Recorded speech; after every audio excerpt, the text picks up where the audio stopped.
బెండకాయ పచ్చివేలు పులుసు పెడదాం అనుకుంటున్నా. ఓకే. దానికి ఒక 10 బెండకాయలు, అంటే 1/2 కిలో పచ్చిరేలకి 10 బెండకాయలు. చిన్నవి లేత కాయలు, మంచి కాయలు చూసుకొని ఈ కాయలు ఈ కడిగి ఇక్కడ పెట్టి ఒక 10 బెండకాయలు, 1/2 కిలో పచ్చిరేలు, ఒక 4 ఉల్లిపాయలు, ఒక టమాటా, దానికి సరిపడా తగుమాతైన చింతపండు నానబెట్టుకున్నావా? నానబెట్టుకున్నానమ్మా. ఒక నిమ్మకాయ సైజ్ అంతా. ఒక నిమ్మకాయ సైజ్ చింతపండు నానబెట్టుకున్నా. ఎందుకంటే మరీ పులిపైనా బాగోదు, మరీ చప్పకున్నా బాగోదు. అది ఇప్పుడు చేస్తున్నాను, చూద్దాం రండి అమ్మ. ఇప్పుడు చేస్తున్నాను. మీరు ఉల్లిపాయలు కోసానమ్మా. పచ్చిమిరకాయలు పొడుగ్గా కొయ్యాలి. ఒక నాటి పెట్టి పొడుగ్గా ఇలా పులుసైనా ఏ పులుసులో కన్నా పచ్చిమిరకాయలు నూనెలో వేయితే పులుసులో ఉడికి అంత బాగుంటాయి. పచ్చిమిరకాయ తింటేనే చాలు. నేనైతే పచ్చిమిరకాయలే తింటానమ్మా, చేపలు తిన్నా. బాగుంటాయా? చాలా బాగుంటాయి. ఇగో బెండకాయలు కోస్తున్నానమ్మా. అలా కోసుకోవాలి. ఇదిగో మరీ పెద్దవి కాకుండా మరీ చిన్నవి కాకుండా కోసుకోవాలి. కోసుకొని ఓ దాంట్లో పెట్టి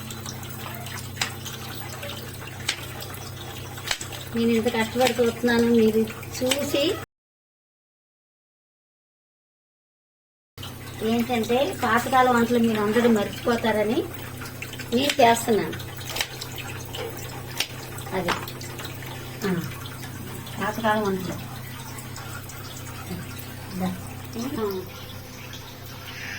స్టవ్ వెలిగిస్తున్నానమ్మా.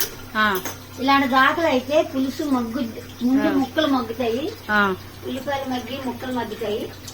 అప్పుడు మనం బాగా మగ్గిన తర్వాత ఉప్పు కారం అన్ని ముక్కలు వేసి అవి నూనెలో మగ్గుతున్న నూనె వేస్తున్నాను.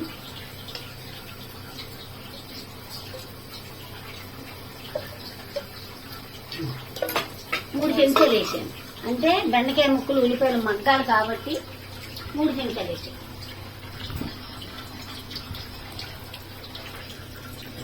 ఇప్పుడు ఉల్లిపాయలు పచ్చిమిరకాయలు వేస్తున్నా. కరివేపాకు కొంచెం కరివేపాకు వేస్తే బాగుంటుంది. కొద్దిగా కరివేపాకు, తర్వాత ఉల్లిపాయలు పచ్చిమిరకాయలు వేస్తున్నా. ఇవి నూనెలో బాగా మగ్గాలి. ఈ ఉల్లిపాయలు బాగా మగ్గాలమ్మా. కొద్దిగా సిమ్లో పెడితే మగ్గుతాయి. పెద్ద మంట అయితే మాడిపోతాయి. మాడిపోతే కూర రుచి.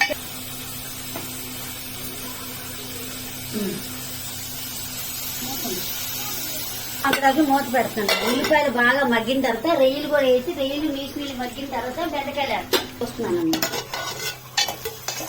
అప్పటికప్పుడు చూడమ్మా, ఇంకొద్దిగా మగ్గాలి. మగ్గితే రొయ్యలు వేసేస్తాను.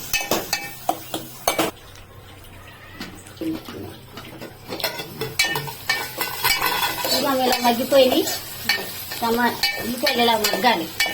మగ్గితే పులుసులో కూడా ఉల్లిపాయ ముక్క ఇలా మగ్గితే పులుసులో కూడా ఉల్లిపాయ ముక్కలు పులుపు తగిలి తేలవు. మగ్గిపోయింది. ఇవి రేలు వేసేస్తున్నా. చూడము, ఈ 1/2 కిలో రొయ్యలు. ఈ రొయ్యలు నీళ్ళు బాగా ఇంకిపోయిన తర్వాత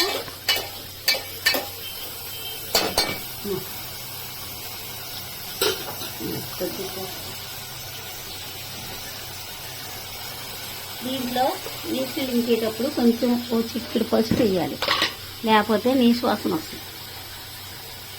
ఇది ఇప్పుడు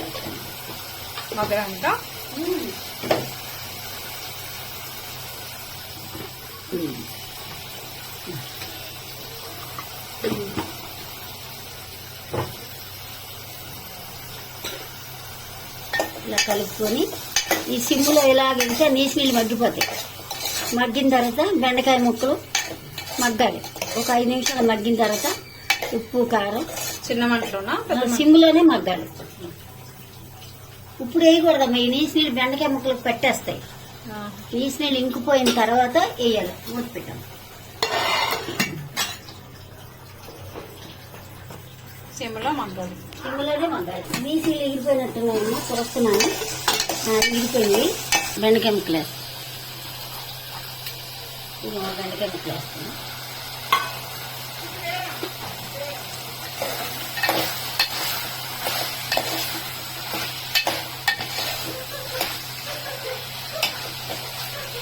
ఇవి అలా మగ్గాలి కొద్దిగా.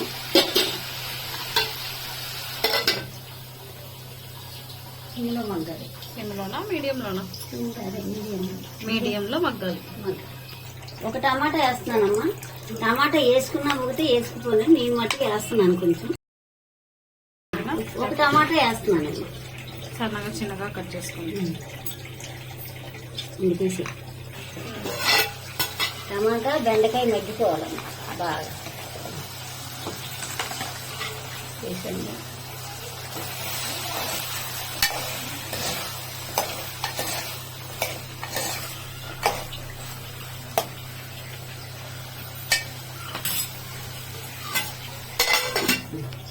పెట్టుకుంటున్నాను.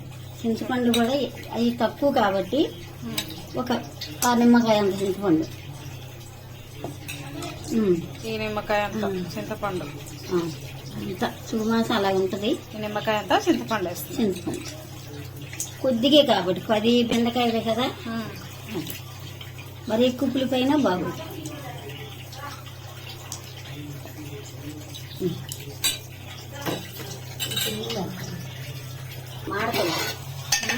మాడుతుంటుంది, కదులుతూ ఉండాలి.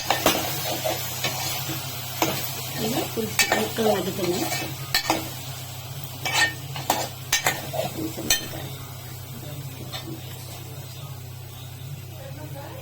నీతో ముట్టేసుకుంటున్నా కాలు లేదా నీకు? కనబడుతుందా? అలవాటు అయిపోయిందా? ఏమేస్తున్నావు? కారం వేస్తాం పులుసులో కదమ్మా. ఎంత? ఇది చెంచా ఇంకొద్దిగా వేస్తాం పులుసులోకి. పులుపు కదా, కారం అయితే బాగుంది. స్పూన్ ఉప్పు వేస్తాం. మసాలా కారం అయితే స్పూన్ మసాలా. పచ్చి కారం అయితే ఒక చెంచా. ఇంకా కొద్దిగా వేసాను కదా, ఇప్పుడు కొద్దిగా వేస్తాను. పులుపు వేస్తాను కాబట్టి ఉప్పు పట్టు. ఇందాక కొద్దిగా వేసావు.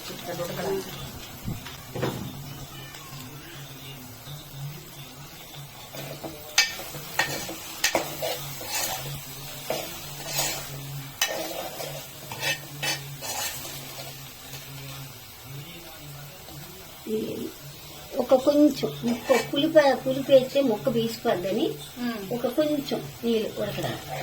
ఇవన్నీ కలవడానికి పులుపు తగిలిందనుకో ముక్క పీసుకుంటుంది. అందుకని కొంచెం నీళ్ళు. ఇది పులుపు ఉడికిన తర్వాత పులుసు పోసేస్తాం. ఉడికిందమ్మా, ఇప్పుడు పులుసు పోస్తాను.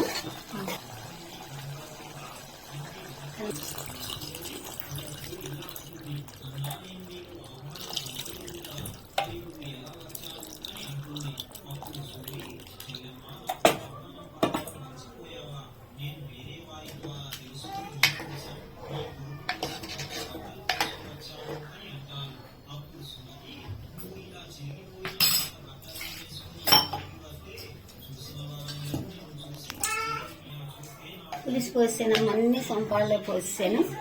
ఇది మరగాలి. మరిగిన తర్వాత దించుతాను. సరిపోయింది లేదు. పెద్ద మంట పెడతావా? పెద్ద మంట పెడతావా? అలా ఉడికినాము. ఇప్పుడు ముందుకి నేను పోస్తున్నాను. ఇప్పుడు కొద్దిగా మంట హైలో పెడుతున్నాను.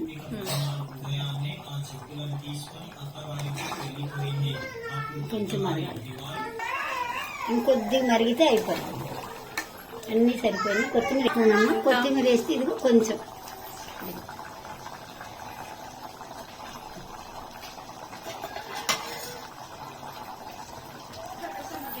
అయిపోయిందమ్మా. ఎగిరిపోయింది.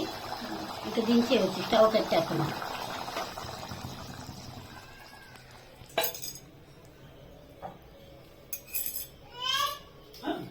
ఇక కొత్తిమీర వేస్తున్నానమ్మా కొంచెం.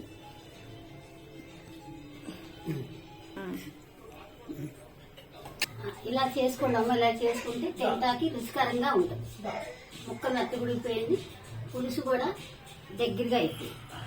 ఇది తిని ఒకసారి మీరు చూడండి. ఇందులో మసాలాలు వేయలేదు, అల్లం మాత్రం సూపర్ గా వస్తుంది. మసాలాలు వేయలేదు, అల్లం వెల్లిపోయలేదు, ఏ కారం మసాలా వేయలేదు. నేను ఇలా ఒరిజినల్ గా వండా. ఇలా ఉండి చూసుకోండి, మీకు తిని తెలుసు. నడండి, మళ్ళీ వీడియోలో కలుద్దాం. సబ్స్క్రైబ్ చేసుకోండి.